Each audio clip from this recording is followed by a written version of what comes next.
Pigeons 420. Mr. Grow It.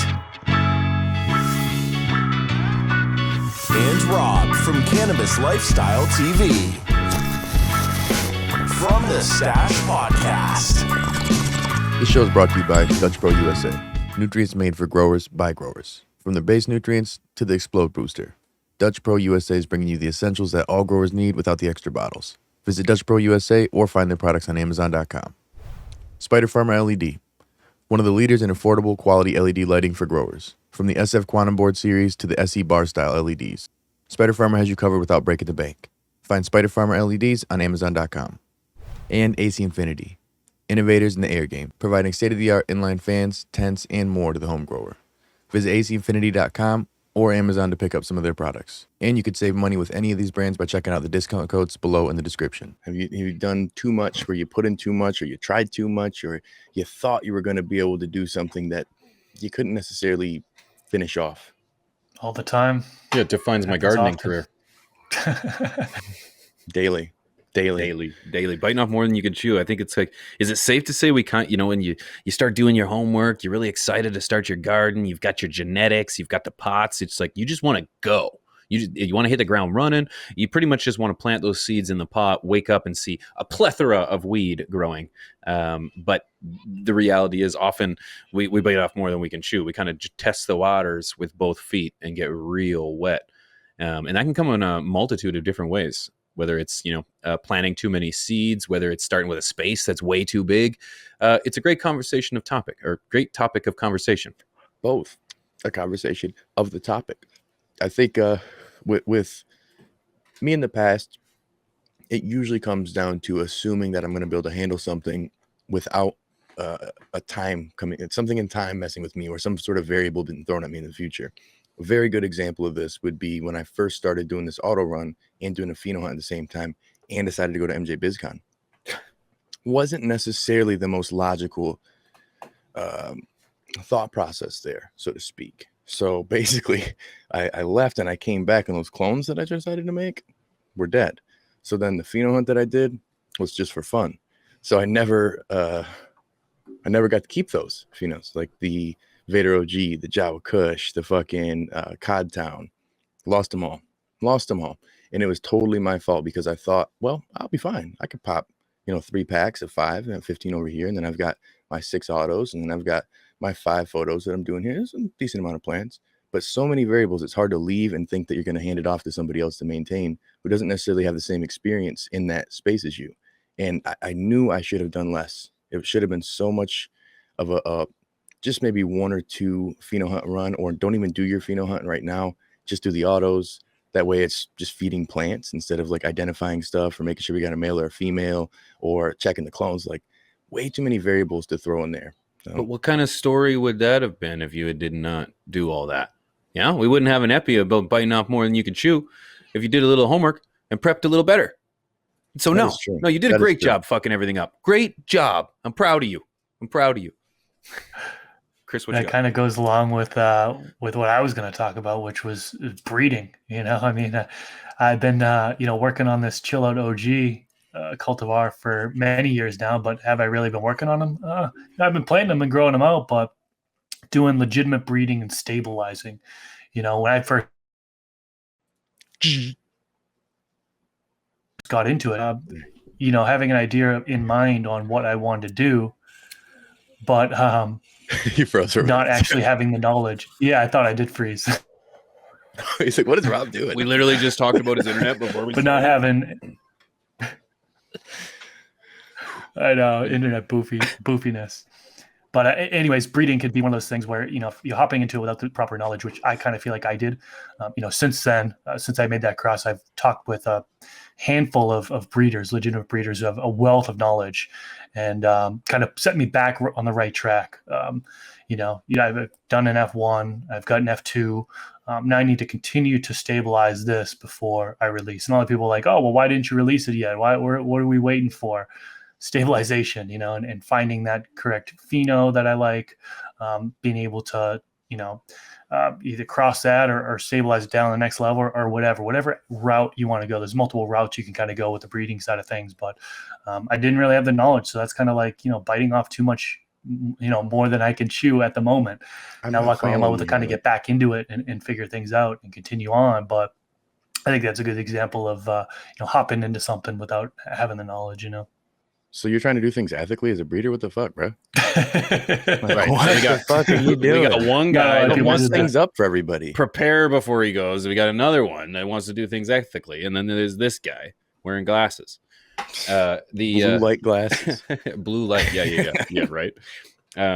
No, that's a very valid point, and it can be kind of spread out into more levels too. It's like, for me, one of the first times I realized I had bitten off more than I could chew is when I went from having 3 plants in my garden, maybe on my third harvest, to 15. Because I thought, you know what? I got this figured out. It's like I figured out really easy how to grow 2 or 3 plants at a time. It must be a logical deduction that I can do 15. And the case was nothing farther from the truth. I couldn't handle it at all. They were 15 different plants. They were a multitude of different cultivars. They were different sizes. They were in different pots. It was just so confusing. I didn't write things down. And so the biggest lesson that I learned that time was, rather than seeing how big you can take your entire operation, it was rather how big can you take a specific aspect of your garden? Can you make the plants big? Can you push the nutrients? Can you how much light can you have? How low can you have your light? These are things that you should be more focused on than, let me just see how many plants I can grow and then go from there. So yeah, too much. It was way too much. And that was the first time I really felt like I was over my head. Yeah, kind of going along with that one is, if you're growing a whole bunch of different cultivars and they have, using bottled nutrients, they're all typically uptake nutrients a little bit differently, right? You could have several different either reservoirs or like several different nutrient mixes. Some might be heavier feeders than others. And so I'm guilty of it. Like I grow a whole bunch of different cultivars. I like a variety. And when I'm growing those bottled nutrients, there are some where I'm like, well, I got to give a half dose to this one. This one's more hungry, so I got to do a full dose. This one maybe a quarter dose, and I have 3 different mixtures going on. It's like, it can be more than you can, biting off more than you can chew for sure on that. It's a lot, and it's especially if a shameless plug here. Shout out to Dutch Pro with their 5 bottles. But when I first started growing, there was 15 bottles in my regiment. I'm not even exaggerating. There was probably more, but I couldn't afford the whole damn line. So it's like 15 bottles. 15 and at first you're so excited. You know what I mean? You're eager, you're fresh. You've got this new, very expensive, very fresh line of nutrients, and you just want to dive in. Hell, I couldn't wait to just wake up and start mixing nutrients again. But that novelty wore off so fast when, every second day you're sitting downstairs, sitting downstairs mixing nutrients for an hour and a half. Like, it's just ridiculous, and you've got 15 plants taking 15 different doses. Yeah. It is way too much. It is way too much. And I finally found a line, Dutch Pro, you're wearing the sweater there, Chris, that has 5 bottles at most. 5 bottles. Well, and that's also going to have your micro and macronutrients, because I've used a few that are 3 bottles. Right. And my plants were lacking. They grew green. They were buds, but the trikes were terps were overall cannabinoids, but it was big buds and the plant was green, right. So it grew. There's no argument there. But touching and circling into what you guys were saying there, I had the same situation in terms of overwhelming, but it was with organic and mineral based. So I noticed that the mix that I put together seemingly was more ideal for my headbangers, because that's what I was growing with the organic run initially. I had to build a soil 3.0 mix. It was good, but I added a little bit more food because she needed a little bit more food. Now, the other plants didn't love that at all. Java Kush just wasn't into it. And then especially the biggest issue for me was when dealing with the Scooby-Doo. She burnt consistently, like just constantly having issues where it was just toxicity. So I didn't end up keeping that run going because I'm doing a pheno hunt consistently and I'm running mineral based over here. So doing all this extra work made it so it was not desirable to go to my garden ever. I just didn't want to do it. You know what I'm saying? I really hated the process of feeding my plants and going to another place and then coming back and maintaining the canopy and all these different things. It just became overwhelming. So I shut that down. Just didn't want to do it.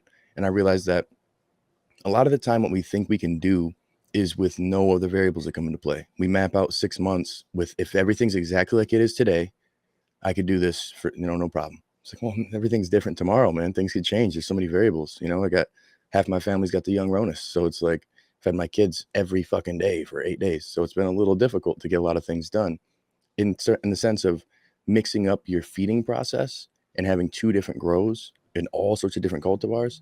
That just becomes overwhelming. And it's not something that I think everybody should do unless you've got extra hands in the garden with you, personally. I think that same homework can be said about even just particular cultivars. You should kind of understand what you're getting yourself into when it comes to the needs and the wants of a particular plant, strain, cultivar. For me in particular, I wanted to chase the big names, the strain names. Your Girl Scout cookies, your White Widows, your Pineapple Express, your Afghan,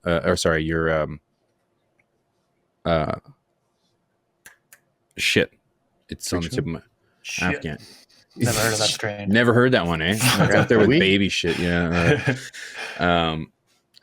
47, AK-47. I'm sorry, that's what it is. AK-47. Yeah. Classic strains in that. There is. But what I didn't take into consideration before I started was, some of these are very particular strains. Have you ever grown Pineapple Express? Yes. I found it very difficult, and same with AK-47. I found them very finicky, very susceptible to either high or low doses of nutrients. They were very particular, and I didn't know this. And like you were saying, Rob, I kind of just lumped them in with the rest of my plants, and then tried to treat them like the rest, and it didn't work. I lost out. I tried to grow Pineapple Express twice, and I failed it both times. So. It could be just an adage to maybe the practices that I'm doing over here. But a little homework on your cultivars will go a long way. Is it good in moist conditions? Is it, particular to hot conditions? Does it need shade? Is it a 13 weeker? That's another thing, biting off more than I could chew. I did the Maui Wowie from Ocean Grown, and I threw it in with the bunch, and I just grew it. And then little do I know, at about week 8, I'm starting to find out that the Maui Wowie is a 13-week strain. And I'm sitting here going, oh, okay, great. Because I was about to, treat it like everything else. It was just, for example, I cut my CalMag at about week 6 in flower. Well, at week 6, I didn't know that she was a 13-week strain. So at week 6, she had no more CalMag. She wasn't getting any more CalMag until week 8, when I realized she ain't even close to being done. So I was like, oh, shit. So, yeah, a little homework can go a long way when it comes to preparing and getting the right bite, For sure. Well, like in my case here, it was having cultivars that were known to be tall and lanky. I'm dealing with this exact thing right now. I knew nothing about the white truffle. I knew nothing about these other random ones that I hate. I don't even care to fucking remember the name of them. But the ones I hate are short and squatty and thick. You know what I'm saying? Little snookies. And then I got this big old tall Amazonian woman who's just a freak, stretching, trying to get out of the tent. And the canopy is not even a canopy. It's just 3 plants in there. You know what I'm saying? Like, it just, I wouldn't say I bit off more than I could chew. Did you refer to it as an Amazonian woman? Mm-hmm. What the fuck is that? Is that tall? Is that tall? Is that real tall? Okay. They're tall Really? out there. Okay. So I just had to, my problem, what I'm dealing with now, bro, is I don't have the space to train them down more. It's fucking a 4x4. They're packed to the wall. I can't go down. You know what I'm saying? And so now I'm dealing with this big, lanky, long ass, and I love the smoke, so I'm okay. I'll deal with it. Plant that basically is covering up these little short ones. The short ones are just not getting the love they want. And what I should have done, this was biting off more than I could chew, is I shouldn't have took these big ass plants. These were teenagers that I brought in. So I didn't do any training to them. I didn't do any work to it at all. I literally just kind of tossed them in there, thought I could grow them like every other plant, but I knew nothing about these genetics. And now I'm seeing that how important it is to know your genetics before you put them in, because you will bite off more than you can chew, because you get to the point where the phenotypes will vary so dramatically. Your canopy, your feeding style, your pull time, everything will just be off. It's really frustrating. I think it depends on, again, stability. If you're an ethical breeder, Chris, and others who will just throw these ones out there. And a lot of times I get too many that are just thrown out there, and it's really frustrating because they're not what someone's telling me it is, So then when I train it how somebody recommends, or they're like, oh, this one's a short, squatty, bushy one, and it's not, like that throws me totally off. So sometimes you can't do that due diligence depending on the breeder. Yeah, I always try to make an effort to contact the breeder number one and find out, hey, how does this plant grow? Heavy feeder, stretchy strain, so on and so forth. If I can't get through the breeder for whatever reason, I'll actually go on Instagram and I'll just hashtag and then whatever the cultivar name is, the strain name. And then I've found people before that were growing out the same strain that I was about to, and I DM'd them, hit them up, hey, how does this strain grow? And I've gotten some good feedback from people that way. So definitely recommend. And I don't do that all the time. I actually made the mistake of not really talking to Zaza from Zaza Genetics about his cultivar. I'm growing 2 of his Dead Ops OG. Didn't realize that they're like a squatty strain. It just stays squat, but then once you flip it to that 12-12, oh my God, thing just blew up out of nowhere. I was like super shocking. I thought it was just gonna be this small runty type plant, amazing buds on it. But yeah, if I had known that ahead of time, I could have prepared a little bit better. You know what I mean? Yeah. Yeah. See, Yeah, that's an issue people run into, man, is the homework. I was gonna say, if you don't do that homework, you're gonna bite off more than you can chew. It's not that you have too many plants, not that you have too much of this or that. Your approach can be ignorant, and that can make your outcome shit. And I've done this numerous times, even still to this day. Like with these ones I'm growing right here, I should have done a little bit of research to know that this white truffle was lanky as hell. My buddy had all his plants seemingly are lanky, but I swear he keeps his lights too far away from the plants. That's a big portion of it. So I was like, maybe that's what it is. But I did get this plant about maybe 5 weeks of veg. I mean, it was decent. It was a plant. It wasn't a clone. I think that a lot of people they get stuck on the fact that what you read online is going to be the exact answer from a grow diary, something like that. But that could be that person's particular phenotype. In this case, it's a cut. This white truffle should be this white truffle. It should, plain and simple, this is what it should be. So the information was out there. I just didn't look it up. That was my own fault. It happens. I think that's how you end up biting off more than you can chew. We're exciting. This is an incredible time in your life when you get to either have the opportunity to start growing, whether it's for medical purposes, recreational purposes, or what have you. It's exciting. There's a lot. You go to your grow store, and what do you end up doing? You buy everything. What do you need? Barely anything. So it's like you get excited. You spend some money. You're talking about weed. It's a fun time, but you're gonna waste money too. That's another thing. You bite off more than you can chew. You go to the store. You don't need one of everything. You're at the beginning of veg. What are you buying trimmers for? You don't need trimmers. Dry nets, for example. You're in veg and you're buying dry nets. It's like don't. Save your money, man. Save your money. Focus on what you need when you get to the beginning, and work a little. It's great to prepare, but you don't need everything right off the bat. Save your money. You're going to need it for something else. That bale of soil that bale of potting mix. That you didn't think you'd need, but shoot, it's Thursday and it's transplant day, and that's something that you're going to need a lot more than those trimmers that you bought during germination stage. Go ahead, Chris. What are you gonna say? That's a good point. Yeah, I mean, buying more than what you need. I'm guilty of that. I went build a soil Black Friday sale. I was like, I want this. I want this. We were there for that. You showed us, and I haven't used it all. Right, there's things I haven't even dipped into yet. So like the diatomaceous earth, I haven't really had a need to use it. I haven't tried it out. But you got it at a great price. Shelf life is good. Yeah, exactly. I got it at a great price. It's looking good sitting on the shelf there, but yeah, I mean, you can certainly spend more. I know some people like to prepare, right? The backlash is gonna be like, well, I want to buy the trimmers now, so I have them for the time when it comes. Totally understand that. But yeah, there is certainly some things that you gotta second guess yourself and be like, well, do I really need this? Do I really need this right now? Because you can certainly save some money if you're not buying stuff that you don't need. That's right. And the trimmers was just an example of, thinking too far ahead almost. It's like you might not even get to harvest. I hate to break it to you, but like if you're just starting off and you're biting off more than you chew, you've already got enough hurdles before you get to harvest to be worried about trimming. Put that down. Put that in a little box, just nice and tight. Just put it on the shelf, and you'll get to that. You'll get to that soon. Well, that's a perfect point of getting to harvest. Before even getting to harvest, of when you're in veg and you're going to go into flower, because you want to get that big ass harvest, you veg your plants a lot, right? You want to get them big and hardy, do all this training. Well, then you put them into flower, and you realize that they're full size, and you're in a tent. Look at the cat. He wants out. He's like, Dad. let me the fuck out, Dad. Let Dad. me out. Well, I noticed, like, for me at least, most of my plants damn near double in size. So I usually don't let them get too big. But once in a while, like right now, my pH meter was off. It shows when it's calibrated 1, 2, 3. I didn't have my glasses for like 3 days of being here, and like I'm not quarantining, but I kind of am. Like I'm over here with the family and shit. But so I didn't have my glasses, so I'm not even looking. I'm just like boop boop. Oh, here's the number. We're good. pH was off for a whole week. So my plants now are letting me know this. I'm like, oh no, girls, don't be mad at me. Well, in this case, I have to veg them longer. They need to bounce back. You know what I'm saying? Before I put them in, I got to make them healthy again. So they're going to be huge. And I'm going to transfer them into the flowering area, and they're going to probably double in size. And I can't fucking have that. I've done this before where I thought this would be my pound plant, and I got like a quarter pound because it was just so covered. Like the canopy was covering up everything. It was too big for the room, and it was just weaving through and was not ideal. So in a sense of biting off more than you can chew is thinking you can veg this big ass plant and not realizing going into flower, it's going to quadruple in size.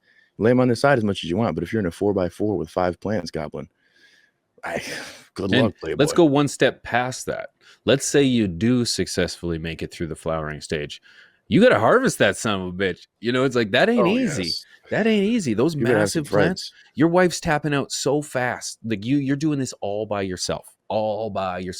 So you need to take that into consideration. You know, it's a lot of trimming. I've had plants that are like so huge, you know what I mean? And it's like you're harvesting those all by yourself. That shit's going to take you days. So just something to take into consideration, you know, when you're prepping to not bite off more than you can chew. Yeah, I was just in trim jail this morning, and I'm glad I kept this plant smaller because it only took me like 2.5 hours, 3 hours to trim by myself. Still got the little alcohol in here for the trimmers. Double shot And Nice. AC Infinity trimmers. These things are actually pretty good. So I'm enjoying them so far. Was that a pickleback? Pickleback? A shot there. pickleback. What is that? It's a shot glass. A shot glass of alcohol. He pretends. Shot glass of alcohol, but it's inside this other cup because when I put the Then you put beer scissors in there. Oh, it would tip over the shot glass. That's why I use to clean the trimmers. Just dip them in there, or it's soak okay. them We in won't there tell for a anybody about your drinking. The picklebacks were pretty crazy. Well, in that biting off more than you can chew side too, man. I remember this same space right here back in the day. Well, not that back in the day, like 4 or 5 years ago. Fucking, I thought I would have enough space to harvest my plant. I was like, I'm good. And literally this whole entire room was just plant hanging. I was like, oh, fuck. I mean, it was horrible. And the carpet just had fucking trim everywhere, just falling off randomly. Like, it was such a headache, man, because I assumed I'd be okay. I'm like, man, I'll be good. I've got one pair of shears and I'm by myself. A week later, literally, and I was doing like 8-hour shifts, bro. It was insane. But I underestimated the yield, which is a good problem. Don't get me wrong, but I didn't have enough jars. I didn't have enough drying space. My scissor, the spring broke out of the scissors. I had more fucking scissor hash than I've ever seen in my life. Like it was and everything stunk. Everything, everywhere. Having too much weed is a real problem. Like, I know it's like, it's one of those things where it's like, people are like, oh, you know, it must be nice. No, it isn't. No, it really isn't. Because like, I got way too much weed, you know, and it happens all the time because it's like, especially as a creator, you know, it's like, I'm always trying to push the levels, you know, 15 plants, here I go. But it's like, what if you harvest those? What if you just for example, let's say you got 4 ounces off of each plant, like just conservatively, 4 ounces off each plant, you know, times 15. What are you doing with all that weed?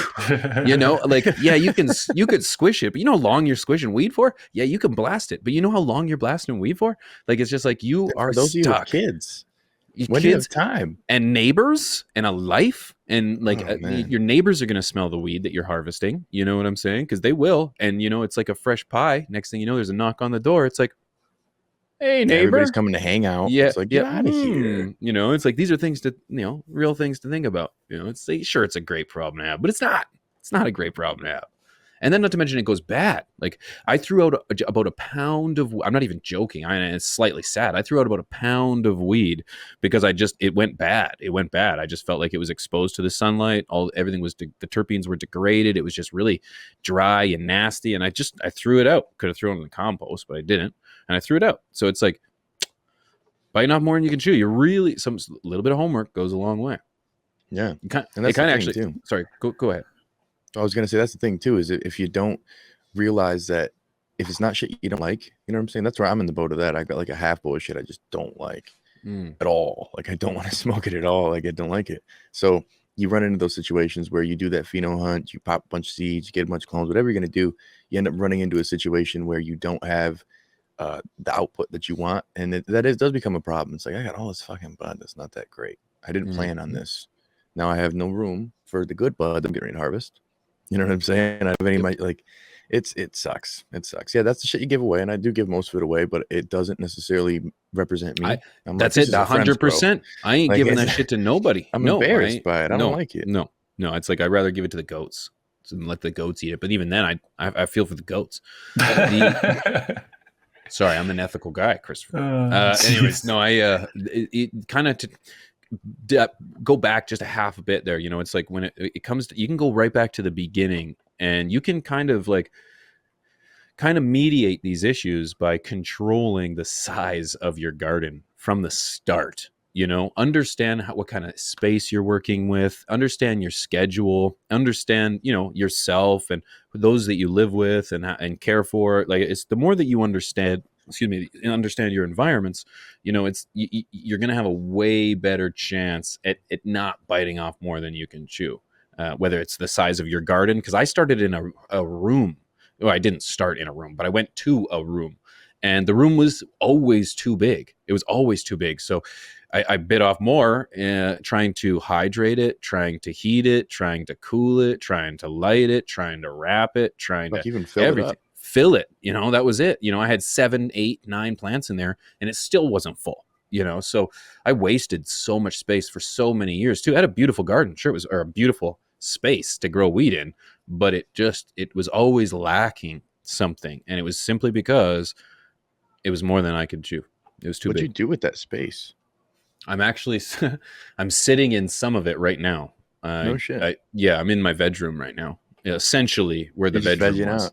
I'm vegging out. That's good though, dude. Like that's the thing is that was we were actually going to talk about that initially. I threw that idea about scaling your garden, but I want to have a commercial grower talk about that. But sometimes you have to scale down. I definitely scaled down. I bit off more than I could chew with that second grow. I didn't have time. Like my spare time's with my kids. If I have any free time, ask Goblin. I need to hang out with Goblin for last month. He lives down the fucking street. I'm just always so busy, man. The little bit of spare time I have, I'm with my kids. So I don't want to necessarily add more garden for. I'm not a free market guy. Like I don't get rid of Nathan at all. If anything, I trade for vehicle work. You know, allegedly. Right. But yeah. I'm not. You know, I smoke a lot. So I want to have what I like, and I want to care for it properly. I want to make sure that I'm curing it right, everything. And the more you put out there, the less quality it could be. I mean, you could be harvesting pounds and pounds and pounds of boof or ounces and ounces of dank. It's really your choice. And I think that's the focus for a lot of people mainly, but you got to get to that point. It's just like if you're poor, you can't think about being comfortable with money until you get to that comfortable level of money. Once you're at least dank middle class, upper middle class dank, you know what I'm saying? Like maybe not weed rich, but you're almost there. Then you can start thinking about, you know, how am I going to scale this potentially down to optimize it to a better point, so that way I'm getting the best results. Because I don't want to have all this just Reggie everywhere. Well, you don't want to have all this wasted space either. You know, it's like our lives, our time, everything's limited. You know, it's not infinite, or it's finite. Sorry. You know, it runs out. And, you know, like I said, you get really excited about being a gardener and producing your own product, and, you know, really being independent, that you forget that cannabis gardening, it should not consume your life. You know, it is a lifestyle. It's not a hobby. It's a lifestyle. So it's gonna impact your life in many, many ways. But it shouldn't. It really shouldn't just drain you of your existence. And that's really what happens for the first little bit of gardening. Is that's, you know, you don't go out. All you talk about is weed, and, you know, you have way more space than you can deal with. And it's like, no. Start small and work your way up. You can live very happy with 2 plants harvesting at a time. You don't need 5, 6, 7, 8, 9, 10. You know, you can do a lot with a little. And I think preparation, the homework prevents that poor performance. Those are all powerful P. Yeah, I think there's one more that kind of I thought of as you guys were talking there and relates to this is buying a grow light more powerful than you need. And there's so many Oh, grow that's lights a on good the one. market today that are just way more powerful. Like you don't even there's so many people like burning their plants because they're just putting too many photons down on their plant. Um, they're like, oh, I'm only running at 80% for the entire grow. Well, you don't really need to run it at 100%. A lot of these grow lights are for commercial facilities where they have CO2 dialed in, where they have VPD dialed in, to where they can run that higher photosynthetic rate. They can try to achieve that. Buying a grow light, if you're in a 4x4 or a 5x5 and you're spending over $1,000 on a grow light. I mean, there's so many good grow lights that are less than that. So I think people are spending more money than they need to on grow lights these days, because really it comes down to, word of advice is to understand PAR. How much PAR can Yeah. your plants take? DLI, how much, your plants have a certain amount of light they can take per day. So what is that number? How much PAR do you then need to give them for the light cycle that you're on? So understanding those things, then once you understand those, you can actually look at a grow light listing and see the PAR charts and see, what the FXC is and all that stuff. And then you can kind of determine, okay, if I buy this light, I'm going to be able to run it at 100% at this distance, or I'm going to be able to run it at this percent at this distance, so on and so forth. But really not understanding lighting entirely on that avenue, the PAR and DLI, just buying it because you hear about a hype light that comes out. I think a lot of people make that mistake. And then they end up burning their plants like crazy because they're not keeping up with the nutrients, or they're not running high enough CO2 and so on and so forth. So What do you I think mean that's a good example of buying, biting off more than you can chew on that avenue. Buying lights out of hype? What? No, I just need that AC Infinity. Like I don't need 9 lights. I just need that one. Are you That's serious? the one. That's the Well, that's one. like I've That's got the this one. X3 Ultra, which I mean, shout out Chill Tech. I want it. I like it. But I'm like sitting here kind of like, how am I going to implement this? Mm. I'm going to be running this bitch at 30% the whole time. Like, what's the point? You know what I'm saying? It's like having a Lambo that you're cruising around going 25 everywhere. Just go flex on people. That's a light that you just hang up on your wall. You're like, hey, I got this is the most most efficient grow light out there. It's like, Yeah, right. just hanging up on your wall. Plaque underneath it.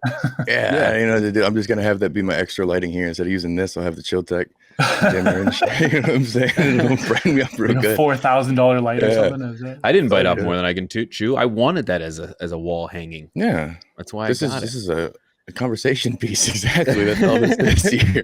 It's dope though. It's pretty cool. It is, and that's what it is. Biting off more than you chew. Great conversation, gentlemen. I think that pretty well wraps it up. I do want to remind you guys on YouTube, if you're watching this either live on YouTube or through the audio versions, we do record these to a live digital audience over on twitch.tv/From the Stash Podcast. So if you want to come have a chat, influence the conversation just a little bit, come join us. We do it every Tuesday and Thursday, roughly around 12:15, 12:30 Central Standard Time. Facts. Well, that's definitely a great sesh, a great combo. We actually pulled this one kind of out of our asses, boys. I had a different idea and we changed it all up last minute. Normally Wink's here, so we have a calendar, we think this through, everybody. Believe it or not. Yeah. This is a conversation I think was really good, man. It broke down a lot of different aspects that can help a lot of growers, new or experienced, Yeah, I'm sure there's some viewers kind of biting their tongue like, I can't wait till they say this. So let us know what we missed. What do you think, is in the grow room that people are often biting off more than they can chew on? Let us know, or maybe what your personal experience. Let us know down in the comments for sure. 100%. Don't forget, we are going to chill after this video for a live smoke sesh on Twitch as well. So if you're on Twitch, stick around. But if you're over on YouTube, on behalf of myself, ROB CLtv, Chris, aka Mr. Grow It, this is From the Stash Podcast. You guys have a great day. Yeah, peace.